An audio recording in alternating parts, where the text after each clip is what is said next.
To remove the rear wheel, remove the axle nut and washer, adjuster blocks, and finally the axle. You can use a drift and a hammer to remove the axle. Careful not to damage any threads. If you haven't already removed the chain, there should be enough play by removing the axle. Pull your chain up and off the sprocket.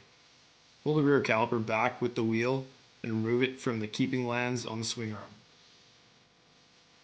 Remove the rear wheel.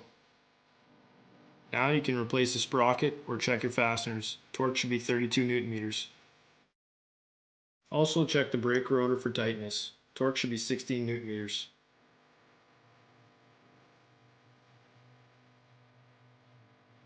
Using a seal puller or a pry bar, remove the wheel bearing seals.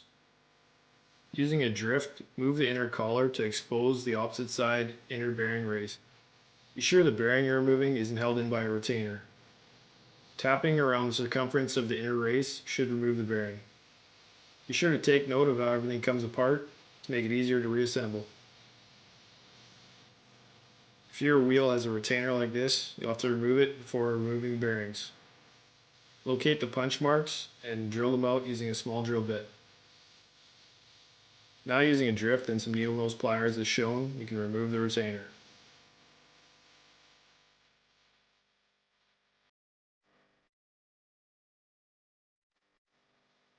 Now you can flip the wheel over and remove the final bearing.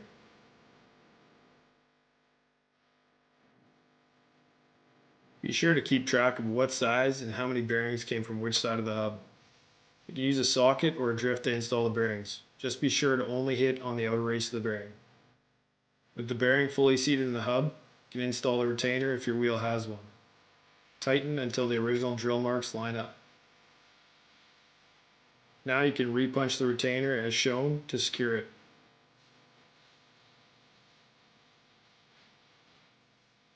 Now lightly grease the inner lip of the new seal and install.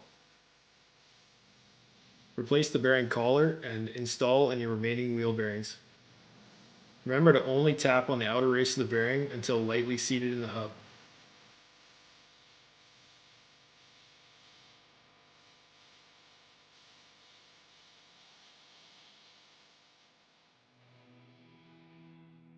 Lightly grease this seal as well before installing. Now, using a slight twisting motion, install the new or cleaned wheel collars.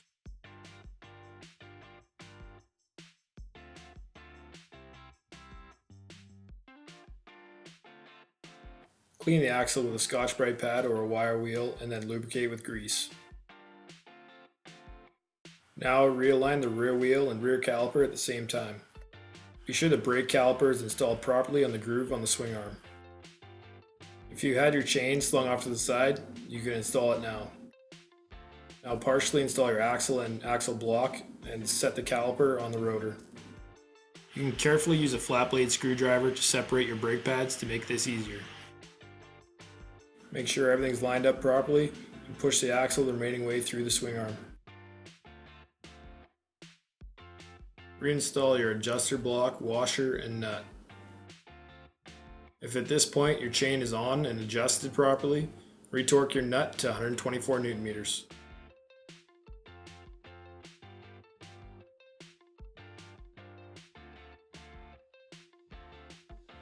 To loosen up or prevent seizing spokes, use a good penetrating oil. Check your spokes for tightness. A properly tightened spoke will give a sharp ping sound. A loose spoke will be more of a dull sound. Be sure not to over tighten your spokes. Proper torque is 3.7 Newton meters. If you have a dial indicator, you can use it to check the runout of your rim. Maximum lateral and vertical runout is 80 thousandths of an inch. Using a number of different kinds of markers, you should be able to get your wheel runout within 80 thousandths. Adjust your spokes until there are consistent distances between your marker and the rim. Be sure to adjust your spokes in sets of 3 or 4.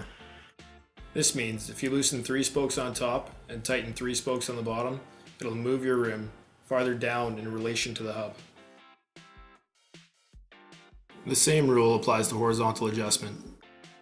Loosening 3 left spokes and tightening 3 right spokes will move your rim in relation to the hub farther right. Be sure to finish the vertical alignment before starting any horizontal alignment.